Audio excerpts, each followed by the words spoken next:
All right, so good afternoon, everyone. It's a pleasure to welcome everyone to today's session. I'm Achula. I'm an EducationUSA advisor in Rio de Janeiro, and I'm honored to be here with Jim, James, and Nista from the University of Baltimore, who we're going to be presenting today about COVID-19 vaccinations and global power politics. As usual, I want to remind everyone that Education USA is the official source of information about US higher education in Brazil. We support students and advise students through their application processes.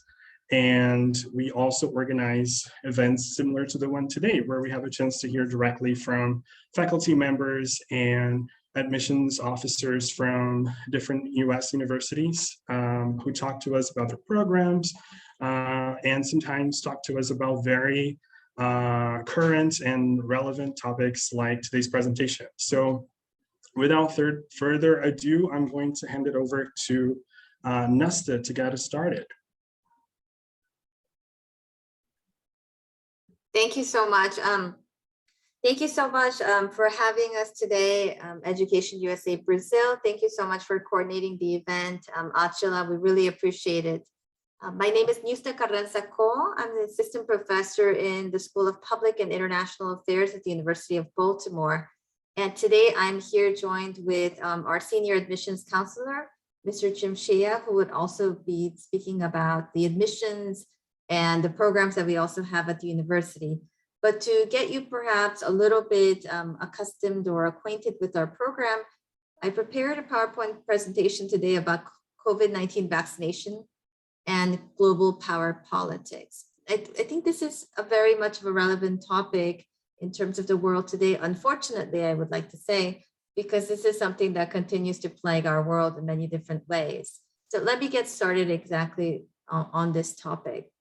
So COVID-19 was an emerging situation from 2019. As we're all aware, there was a particular geographical location from where we can trace the origins of the outbreak that took place in 2019 from as early as December of 2019. In East Asia, there were already discussions about what was actually happening, primarily in countries adjacent to China. There were already discussions as to something of a different type of virus spreading across East Asian countries. Then it started catching on to the more global, media scene roughly around February, and in March it became a very much of an exacerbated global outbreak. There were major hotspots internationally, as you already know. China obviously was the first place where you had the hotspot developing, and then you had the transmission of the virus to Italy, the UK, Brazil, and the United States, and then obviously countries such as India that suffered the most this year around April. I think it's important to point out that pandemics occur nowadays because we're living in a globalized world where we are all globally intertwined. So it's almost difficult to say that you would assume that a virus situation would be only out of control in particular areas of the world. So I think that was a little bit naive, perhaps, in terms of leaders' response towards what was happening. And the WHO only declared it as a pandemic after it had hit Italy very badly. But up until that point, it had not been declared as a pandemic. So the global response to a non-pandemic was obviously going to be different than a global response to a pandemic. It was only after Italy that you actually see a more of a global forefront, a coordinated response, if you will, in terms of what to do with the situation and a lot of lockdowns, et cetera, taking place. And then afterwards, you also have the hotspots developing in Brazil, unfortunately, primarily in areas that are considered to be more remote. There seems to be almost an economic correlation as to where these things develop, even within each country as well, particularly in developing countries. And I think that's something that perhaps we can talk about a little bit further. And then you also have that happening in the United States, where a predominant majority of the victimhood that results from COVID-19 are those persons from a particular class, social class background of particular ethnic composition that tends to not benefit as much from the health and infrastructure system that we have here in the US. So I wanted to just take maybe a tiny little moment to examine the vaccine responses not the vaccine, the varying global responses to the COVID-19 outbreak at the very beginning. There was somewhat of a comparative model taking place, a lockdown model and a lockdown of border model, which was the case of the United States and Canada. And then you have the lockdown of border and semi-lockdown at hotspot cities, which is more of the policies that you actually had developing in China. And then South Korea became this very anomaly of a case because there was no lockdown of air travel, no lockdown of anything except for the hotspot city of Daegu, where there was a major outbreak taking place.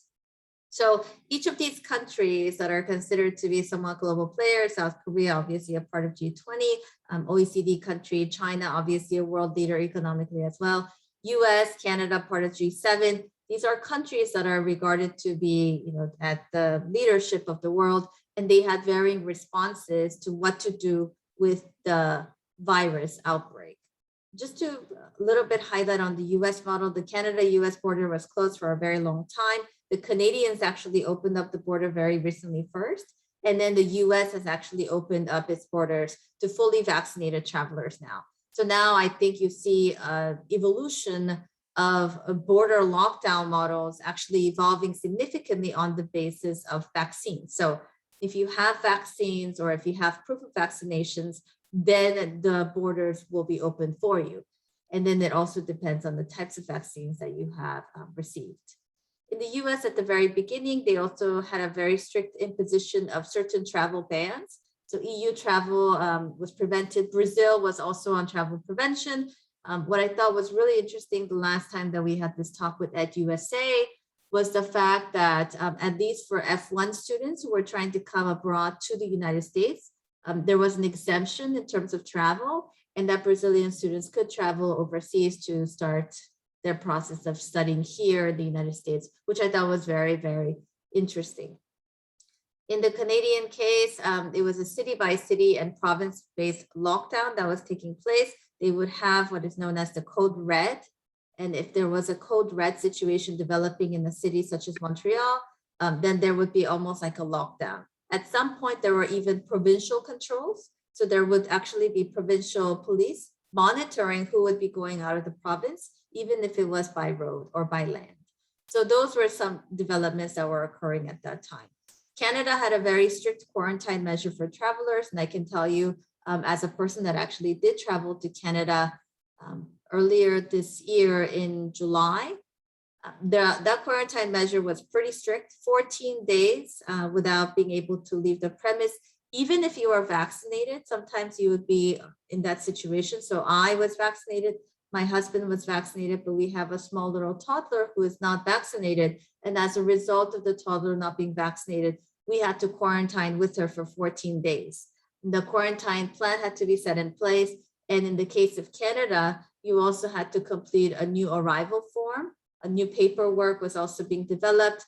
And there was also a lot of coordination between a testing center and a testing company, meaning like a COVID testing company called Switch Health Canada, that was in collaboration with the government to provide testing as soon as you cross the border. And that would have to do with land crossings and also as soon as you would arrive into Canada. Originally, the quarantine measure for travelers was even stricter than that for Canada, where you would actually be housed at a particular hotel, and you would have to pay out of pocket to be able to get the meals and stuff like that while you were being in quarantine at the hotel. And the expenses were $2,000, $3,000. So there was a lot of complaints, even from Canadian citizens who were actually coming back to Canada regarding the quarantine measures. Comparatively, I would say in the case of the US, you had a very relaxed approach. And I would say you still do have a very much of a relaxed approach. Now, obviously, the US borders have opened for the Canadians, for EU and other areas, primarily on the basis of whether or not you actually have a vaccination record. So if you have vaccination record, and then I believe there are 3 types of COVID tests that you're allowed to take to come into the US. It doesn't only have to be a PCR, the molecular test. You can also do an antigen test as well. And the test some of these tests actually come out within 30 minutes and things like that, which is kind of different than the testing requirements that you would have for other countries overseas, such as Canada or even South Korea or Peru, where you actually need a molecular test, or also known as a PCR test. So it's a little bit, I would say, still of a relaxed model here in the US. You don't necessarily need to be in quarantine. It is advised and highly recommended that you are in quarantine, but there is no one actually checking on you. Whereas in the Canadian case, somebody does check on you. You get phone calls every single day that you actually have to complete. The same thing with South Korea. You would actually get somebody from the government checking in on you, providing you with obviously the food and provisions that you need per day. But that would be something much more at a stricter level that would be enforced. In the case of Peru, nowadays, you actually don't need a quarantine measure as long as you actually have vaccination record. And now Peru actually has a vaccine passport also being instituted starting from December. So I think you see a lot of these countries actually evolving from their initial responses to the COVID-19 outbreak to something that is a little bit different. I just want to take just a few minutes just to talk about this slide very briefly, because I think Taiwan is a very important case. This was the country that was regarded as the country that could actually hold and make sure life revolved as normal. In other words, they did a very good job in being able to control the pandemic at the onset. The same was true for New Zealand. They had a very strict lockdown, travel stopped. There was lots of restrictions being placed, restrictions for non-citizens and permanent residents in the case of New Zealand. All travelers were required to go into managed isolation, quarantine facilities for 14 days, a very, very strict policy in order to be able to control things. And the same was the case for Taiwan. They had a very fast coordinated response, lots of apps tracking, early screening, quarantining, digital tech used to identify potential cases, and mask use, which by the way was something that was also mirrored in countries like South Korea, where they actually had applications where you could go and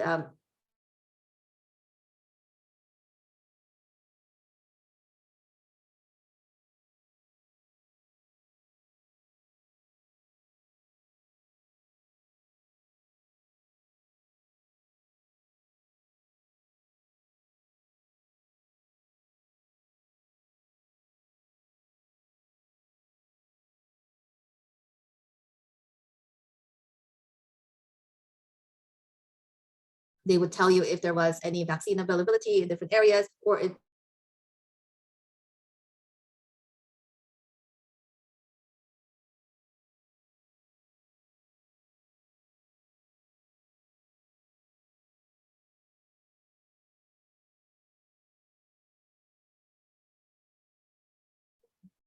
Hi, it looks like Nusta might be having some connectivity issues. That's what I assume, yes. So maybe we can give her a minute to see if she's able to return. Yeah, of course, no worries. And hopefully she can get right back on. If not, I guess I'll just continue on to information about our programs. Of course, yeah. Let's give her a minute. Yes.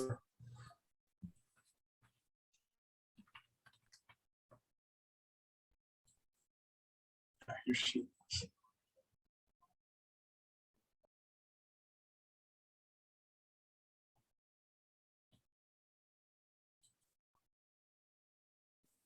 my apologies, I don't know what happened.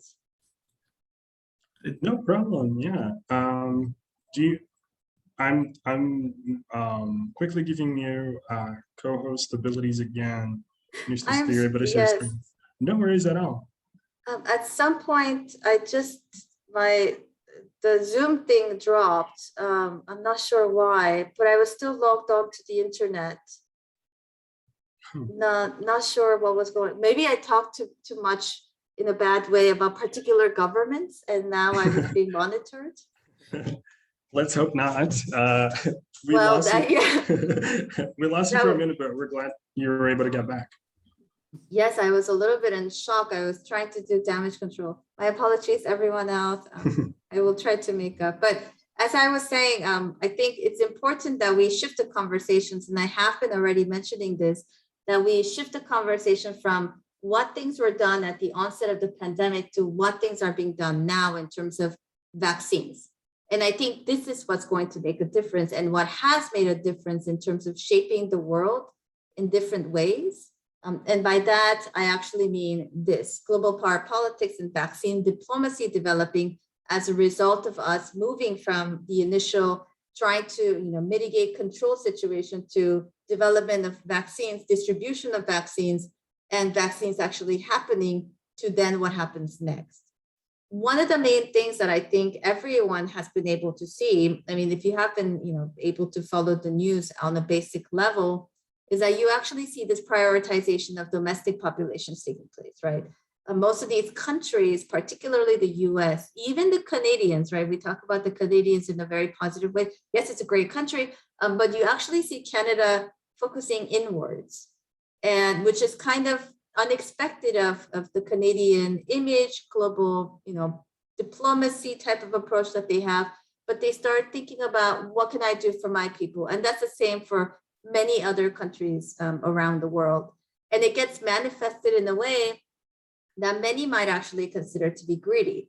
And these are some of the countries that were involved in that process, perhaps of a refocusing in domestic national interests rather than overseas interests or how they were going to exert their influence abroad. So once the vaccines are coming out or they're being rolled out or they're being approved, then you see the concentration towards national political interest taking place. And then after a level of vaccines have been secured, then you see the realignment of what they're going to do with the remaining vaccines or how they're going to influence the world with the vaccines actually developing, which makes this game, I would say, it's almost like this diplomatic game that has been taking place, really, really interesting and very unfair, depending on the position that you are actually in.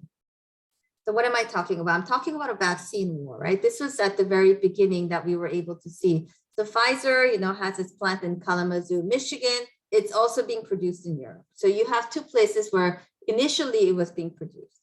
Moderna, produced by Moderna, which by the way, Moderna leadership is Canadian. So that's a very important point. And they have their manufacturing facilities also located in the United States. And it's also produced in Europe and other places. Not in Canada, by the way. The Canadians don't have the capacity to produce their own vaccines, which is important. The reason why I'm pointing this out is because Canada actually loses out at the very beginning of the vaccine acquisition point, for which reason Justin Trudeau, the Canadian Prime Minister, gets a lot of backlash from the domestic population regarding what he was able to do as a global leader for Canadians. So there was a lot of discussion regarding that. Johnson & Johnson's is developed in collaboration with Europe, and it's produced in Europe and also various parts of the US.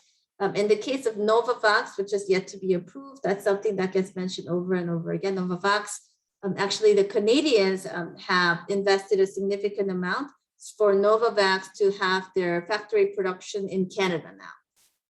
So India has the capacity to originally produce Novavax and AstraZeneca.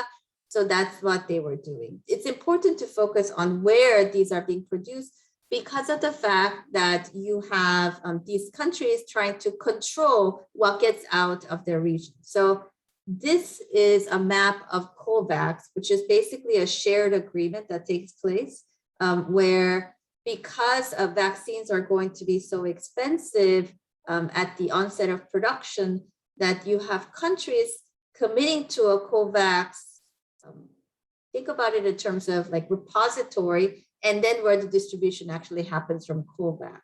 And so this is what originally was the case of the map with COVAX committed states, which Canadians were actually one of the main leaders in terms of being involved, and that they were going to donate this much, and that they're going to, they had invested a significant amount of money in the COVAX initiatives to help the world, quote unquote. But at the very beginning, what you actually see happening with the Canadians in particular, and I keep talking about Canada because it's also a global leader, is that they actually reach into COVAX supplies. And they were heavily criticized for that because it's a global leader. by countries that actually need it, and they're in a very much of a developing country status compared to Canada. And one of the things that you actually see from the Canadian response is the fact that they say, or they state that, but we invest the most in COVAX, we have a right to it too. They're not technically incorrect, but it's actually the first time that you actually see, as we would say, the nails of the tiger sticking out for the first time. And so you see a very different positioning of even Canada, that's considered to be a country that is much more involved in multilateral diplomacy, involved in humanitarian efforts, relief efforts around the world, becoming much more interested in supplying vaccines to its domestic population rather than seeing the world evolve in a beautiful, I guess, perfect dance and the perfect tune for everybody to be happy and healthy, etc. And I think that kind of dynamic you also see developing as a result of vaccines being scarce and for states trying to control the amount of vaccines that actually gets distributed. This is more updated information, if you will. It's a graph about COVID-19 vaccine doses that have been donated to COVAX. And this is like latest information, probably from at most a week ago. As you can see, the Americans have actually pledged a lot more. They have delivered only a little bit of the doses, however.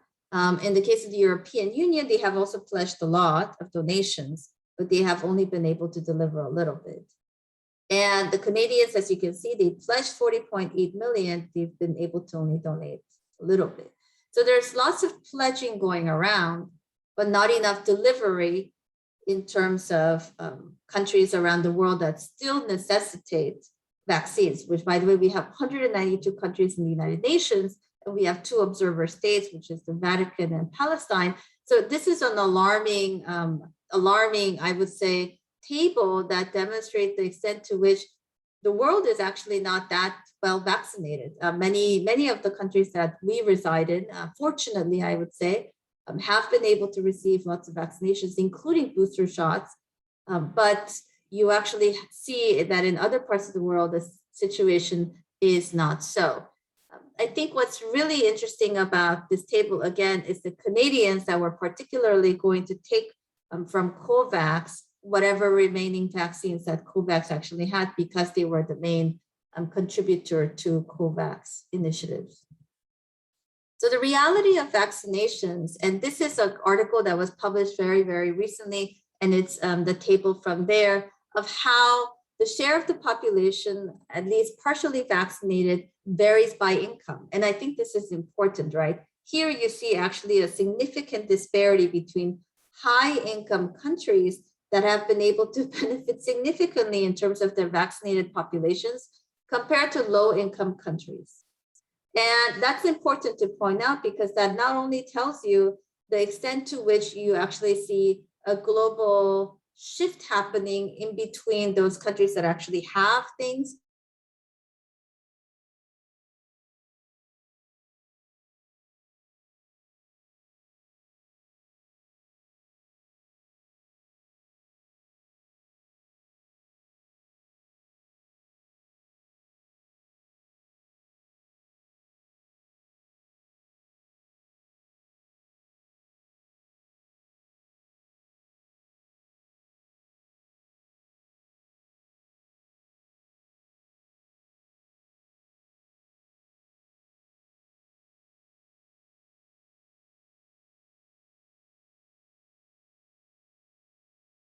and the have-nots. It's almost like this North and South, unfortunately.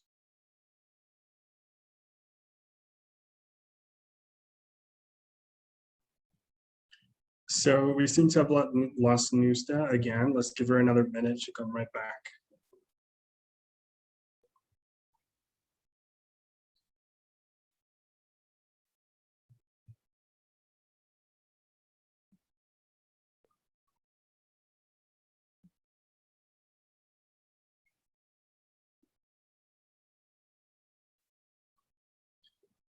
Hi, Nusta, your mic is off. Sorry. I am so sorry. I am not sure what's going on. So I'm going to try to remain logged in on my phone.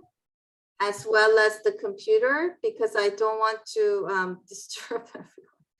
My goodness, my apologies. I'm not sure what's going on. Okay, here, I'll just take just a few more minutes, and then I'm trying to log in, Achula, also on my phone. So if you could let me in through there as well, just so that in case I lose you here on the computer, I'm able to log in. Sure. Yeah. My apologies again. Absolutely, no like- problem. You know, it's we're all used to Zoom difficulties at this point, so don't worry at all. As soon as I see your request, I'll let you in. But Oh, I just let her in. perfect. Thank you. Okay, thank you. Make sure you mute one of them, Yusta. Are you able to hear me okay? Okay, are I you think able we're to hear getting me okay? Now it's okay? Yes, now yes. Okay, great. Perfect. Mhm. Yes, my apologies. Okay, so let me just continue on, and just maybe I'll skip over to one particular slide that talks about the leverage that countries have been able to get as they have been able to use vaccines. In particular, one of the previous slides talked about Japan.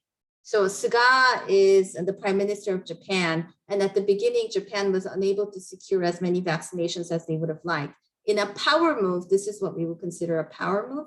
They actually had the Prime Minister of Japan fly in April directly and request a meeting with Joe Biden, which of course Joe Biden granted, because Japan is a strategic partner geopolitically within the scene in East Asia, because of, you know, if you have good relationship with Japan, you're able to check the power of China, you're able to also check what else is happening with Russia. So it's a very strategic spot.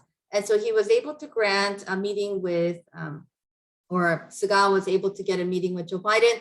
And directly right after that, he got on the phone with Pfizer and secured a deal for its entire population, along with Moderna. So those are things that took place within a day.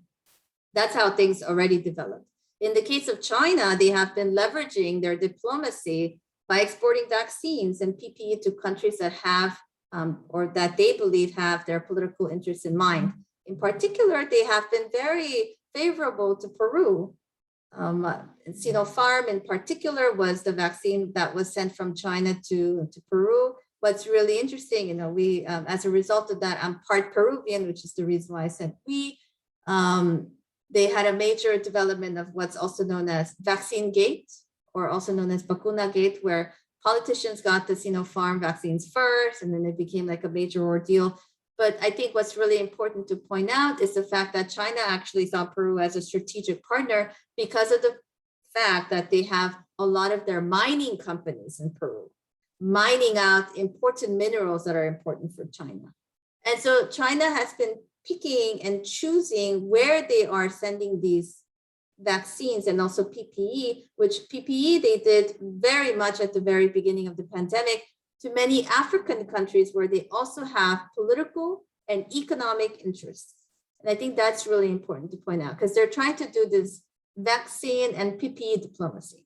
In the case of Israel, this is really, really important. Perhaps the greatest beneficiary of this entire pandemic and the vaccine wars and the vaccine diplomacy that comes out is actually Israel, because they have been offering vaccines to Honduras, Czech Republic, and Guatemala in exchange for, the embassies to be actually moved to Jerusalem. So currently they're in Tel Aviv, but they're actually leveraging vaccines as a way to lure countries to move their embassies to Jerusalem.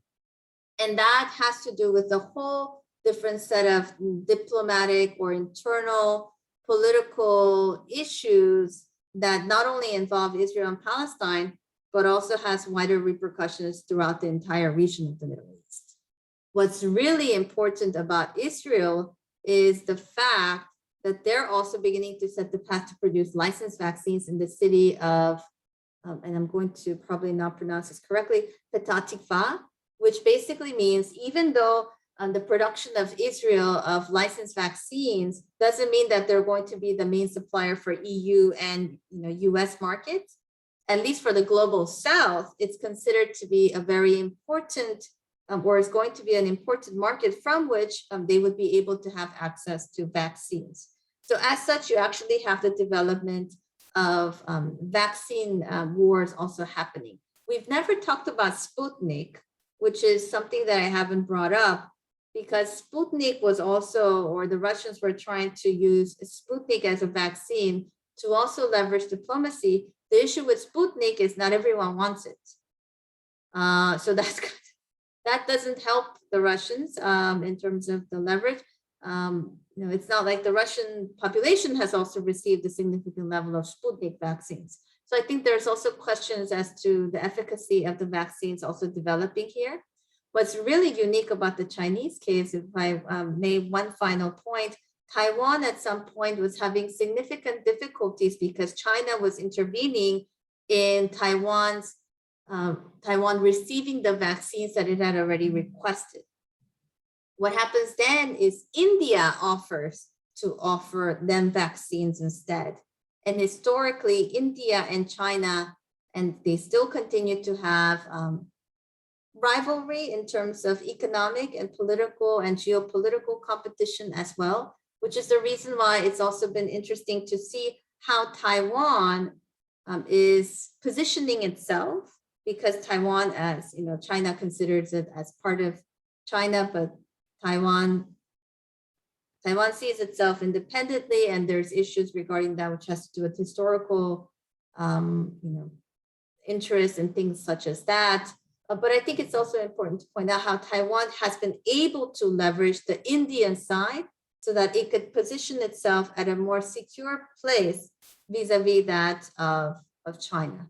So I think that's the way that you actually see vaccines being used as a leverage tool now to go further. It is predicted that this kind of geopolitical realignment that has been taking place with these new players coming into the forefront, particularly Israel, the Canadians showing a different side as well, is going to continue at least for the foreseeable future. And it's going to change the way that we actually look at global power politics, where not only economic currency and political might in the sense of weaponry, et cetera, is going to be considered an important tool of diplomacy, but now vaccines. So we're entering into global health as being also a weapon of diplomacy, but also war that can also take place. So I'm going to leave it at that before my PowerPoint internet situation becomes a little bit shaky, and I'll pass it on to Jim. Thank you, Nusta, for sharing some of your research with us. I also want to thank Achilla and EducationUSA for hosting us, as well as all the student or everyone who's came out to listen to us. I hope you appreciated hearing some of our faculty's expertise. What I'm going to do is I'm going to just give you a quick introduction to the school and the application process, and then we'll open it up for questions either about what Nusta has presented or about the university in general. So first, to let you know, I'm an admissions counselor at the University of Baltimore. I work both with international applicants, so I know the additional challenges you face trying to study abroad, as well as with the programs for the College of Public Affairs. Myself, I am a graduate of the University of Baltimore, as well as an employee here, and I'm currently in our School of Law. So to let you know, we have a few different areas of specialization. Nusta's in the College of Public Affairs. We also have a Merrick School of Business, a School of Law, and a School of College of Arts and Sciences.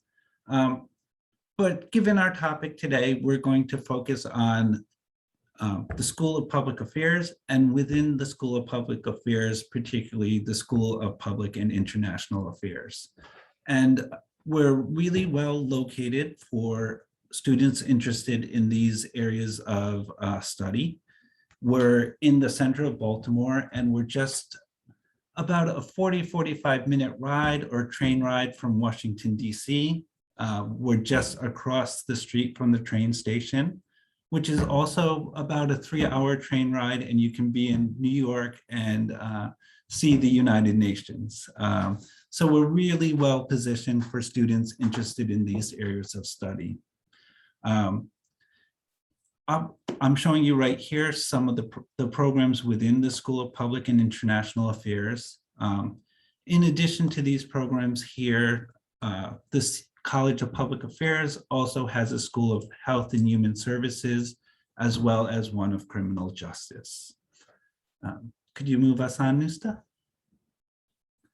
So in addition to applying for a student visa to come and study in the United States, we do have several of these programs that are offered online.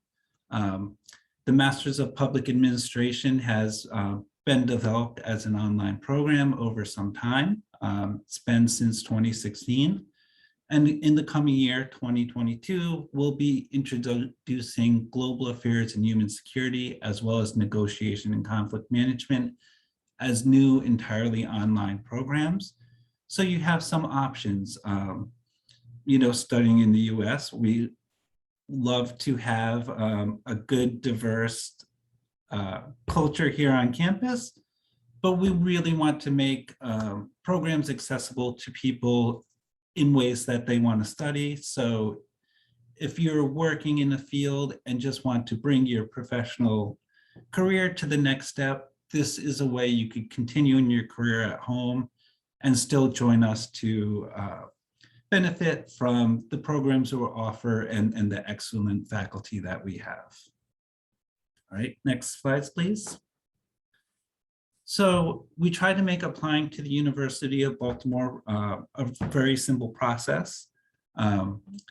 Here you can see what are the application materials. It changes a little bit from program to program.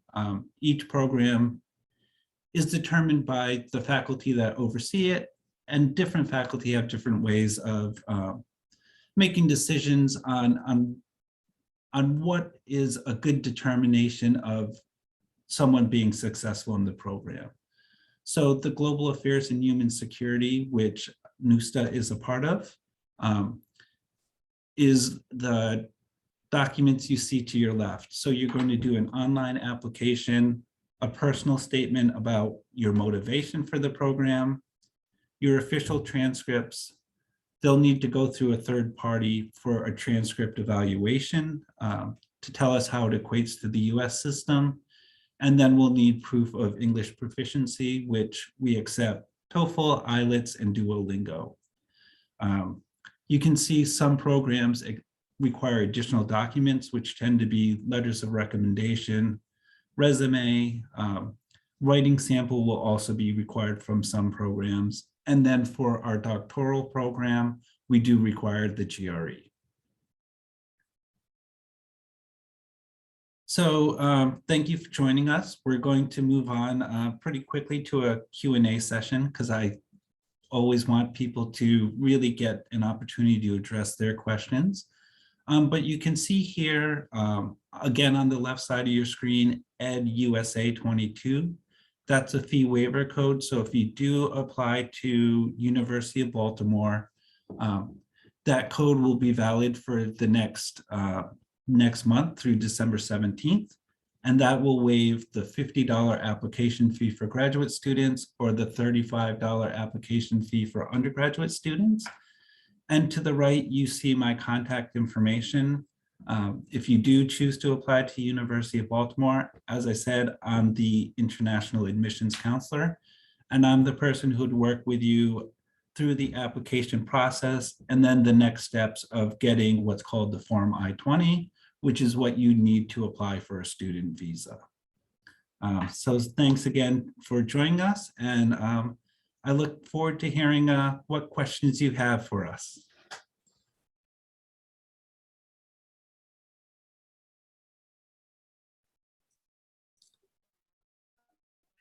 All right. Thank you so much, first of all, on behalf of EducationUSA for the presentation today and the information. I also want to invite everyone to share questions. I have a couple myself. As I said, I think the topic today was incredibly interesting and relevant. And while we wait for questions, I want to direct a question to Jim, first of all. This is a question we received from students who work with Education USA all the time. Jim, I'm curious on behalf of students, what financial aid might be available for international students, if any? Could you talk a little bit about that for us? Sure, and that's one of the most common questions we get as well. It can be challenging for international students because there's a lot of federal aid in the United States, which is restricted to citizens, but we do have opportunities for international students as well. So all students applying to the University of Baltimore are going to be reviewed for a merit scholarship.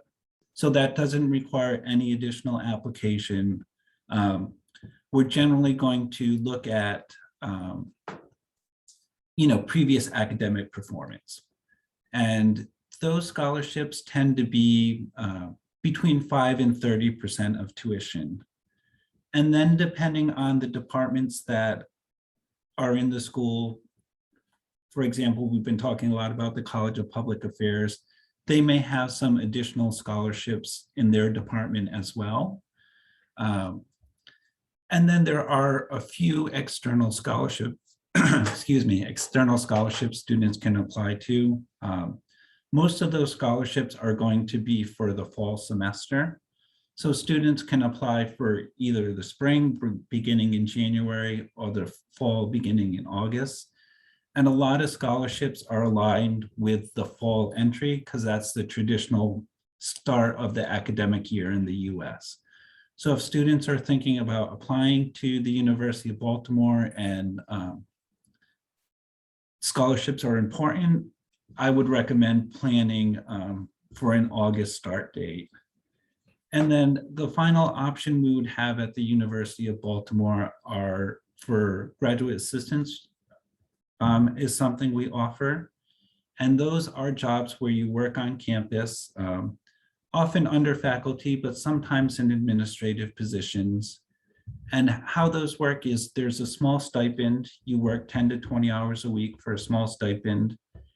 It will lower the tuition rate because international students will normally be paying an out-of-state tuition rate. We're a state school, so we have some benefits for residents of Maryland. So it's not a difference for international students. It's really whether you're a permanent resident of Maryland itself. So US citizens from other states would also pay that higher rate. But the graduate assistantship will bring it down to the in-state rate and then also offer some tuition waivers. So this is another thing. If you're interested in these positions, I recommend you start early. For the fall term, the CPA, they have some that they offer every year that you need to apply for by April. And then there are some additional you can apply for throughout the year. Those are going to be competitive. You would apply like you're applying for a job and go through a competitive application process. And then the final thing is I'd recommend, we have some options at University of Baltimore, but search for external scholarships as well. That's something I can help you with resources to find. And EducationUSA, I believe, often can as well. I know in many countries, Fulbright is also often housed with EducationUSA. I'm not sure if that's the case in Brazil or not. Do you have that? Sorry, I can speak on behalf of EducationUSA Brazil. Generally, EducationUSA Brazil won't offer scholarships, but we work very closely with students to connect them to scholarships that comes from educational institutions or third-party institutions. So for the students watching, they can certainly work with us, with EducationUSA advisors, to try to identify viable sources of funding. Okay, but the Fulbright office is not co-located in Brazil either. I believe Fulbright is in Brazil, is present in Brazil, and I believe it has different policies in different countries in regards to the scholarships it offers. I'm not quite sure about their policy in Brazil. Okay, all right. So yeah, But hopefully that's a good overview of the different types of aid that might be available to you at the University of Baltimore. Yeah, that was comprehensive. Thank you. Thank you so much. Yeah, that's certainly a question that we often get. People watching the session will be curious to hear that for sure. Again, I want to encourage people to write their questions in the chat if they, have questions that they want to get asked. I'm going to go ahead while we wait for more questions and ask direct a question to Nusta. I'm particularly very curious about the politicization of the COVID-19 pandemic and the anti-vaxxer movement, the resistance to vaccines that has, certainly affected the vaccination campaigns in Brazil and in the US. And my question is, looking into the future, as vaccines hopefully become more available for countries in the global South, how do you see this politicization and this resistance to vaccines affecting a global vaccination campaign? I think that's an excellent question. I think that might be a question that, so I'm part South Korean, so I think in South Korean proverbs at times we say that's a concern that those with their bellies full would have, which basically means the anti-vaxxer movements don't necessarily develop in countries where they don't have enough vaccines. So you actually see, there was an article that was published on CNN a few months ago regarding vaccine tourists, that these were people coming into the US to get their vaccines. And the majority of the countries that they identified in the article had to do with Mexico, and they talked about Panama, and they also talked about Peru. So a lot of people were actually traveling here to get vaccinated because they knew that there was an abundance of vaccines in the US. And over there, they just wanted to get vaccinated, but they were actually, there wasn't, right? The scarcity of vaccines had made people even risk the fact of flying in and perhaps getting exposed to something here, but still taking that risk. So I think what I'm trying to say with that is it might be the anti-vaxxer movement may be more of a problem where there is an abundance of vaccines. So I'm not sure if an anti-vaxxer movement would likely develop in a country that barely has any vaccines, that are trying to secure vaccines to move forward. But you see more of these types of ideas are developing where where you actually have more vaccine, I guess, affluence. One thing that I think is also important to point out, that in the US in particular, the anti-vaxxer movement may be, have certain political leanings.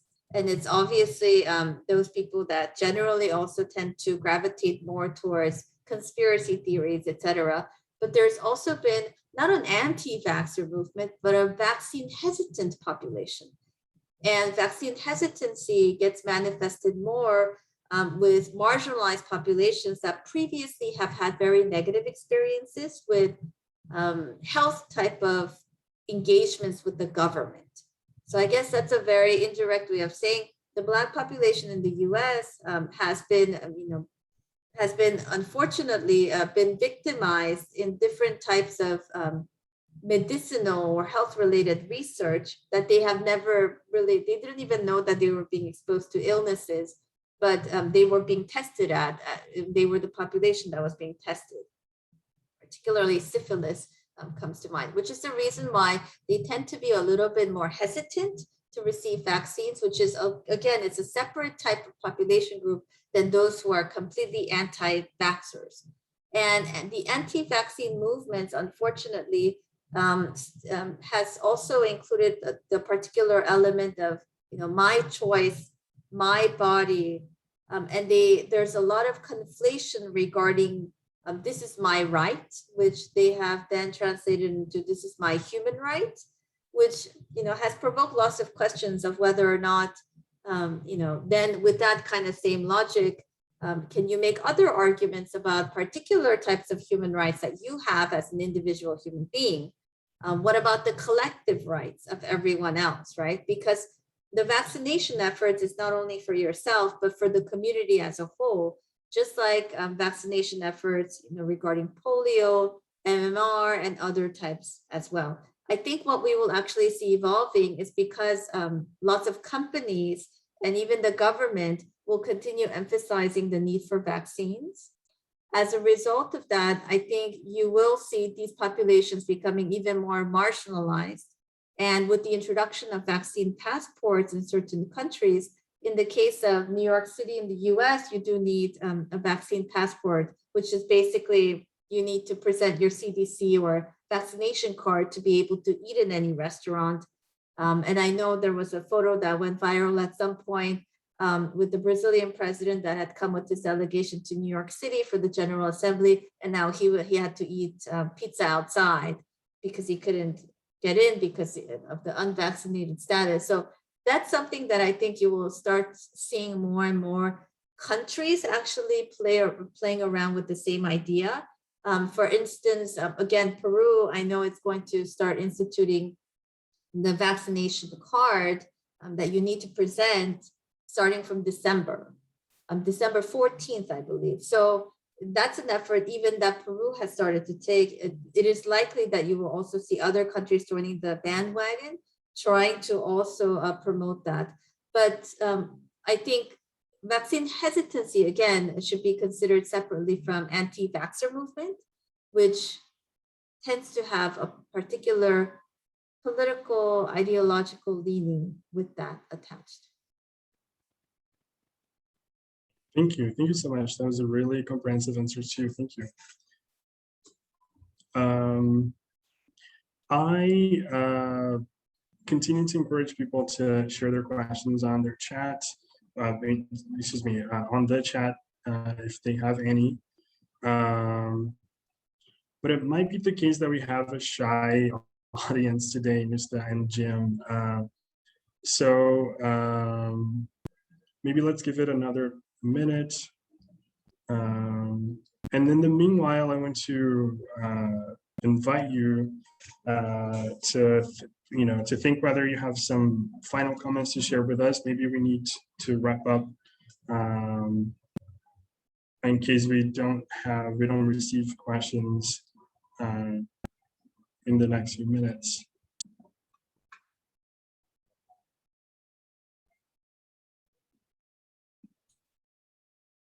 All right, I would just like to thank, you and NUSTA, as well as the people who attended. Again, if people are shy and don't want to talk here, that is completely fine. My contact information is here, so I do encourage people to contact me if they have questions about studying at the University of Baltimore. As I said, I've worked with international students for some time now, so I really know, the process you need to go through. And yeah, I appreciate hosting us, giving us the opportunity to really highlight the expertise of our faculty, and I hope everyone has a great weekend. Certainly. Thank you. Yeah, if I may jump into that, I think one of the perks and one of the benefits of studying at the University of Baltimore is that even though we are a state school, and even though we cater to a particular population more than others, I think you even get that very personal experience because of the fact that you have admissions counselors like Jim and Lefterios, who was actually mentioned on the first slide, who are part of the group that basically initiate a lot of international students actually coming in to the University of Baltimore. They're very conscious of the positionality that they have, and they're also very much experienced, as Jim already noted, in dealing with international students and international student affairs. So I think that's a personalized approach that you get even at a public university such as the University of Baltimore, which I think is more of an experience that you would likely see in small liberal arts type of settings. So I think that's something of an asset that our university has. And again, as Jim already noted, if you have any questions, please email him, bombard his email inbox, please do. I'm sure he will happily receive them. And if you don't have any questions, please do not worry. I dropped off the internet a few times, so it's not like, things have been pretty normal either. So I appreciate that you stayed behind to listen to the presentation. And thank you, Achula. Thank you. Thank you so much. On behalf of Education USA, thank you very much for the presentation today. I can't, say it enough. I think it's an incredibly relevant and current topic. Thank you for sharing your expertise on this topic with us. Thank you for telling us about the admissions process to the University of Baltimore, Jim. We really appreciate it. This conversation will be shared on Education USA's YouTube channel and our social media platforms. And I will make sure to share Jim's contact with the registered students today.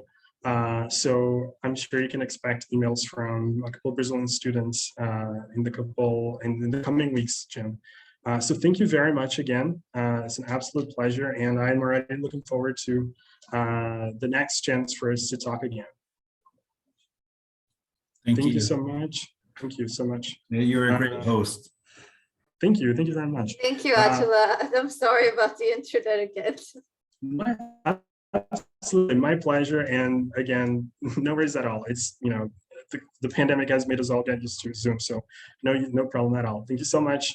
And I think we can wrap up here for today. I'm going to wish everyone a wonderful weekend and a week ahead, and see you next time.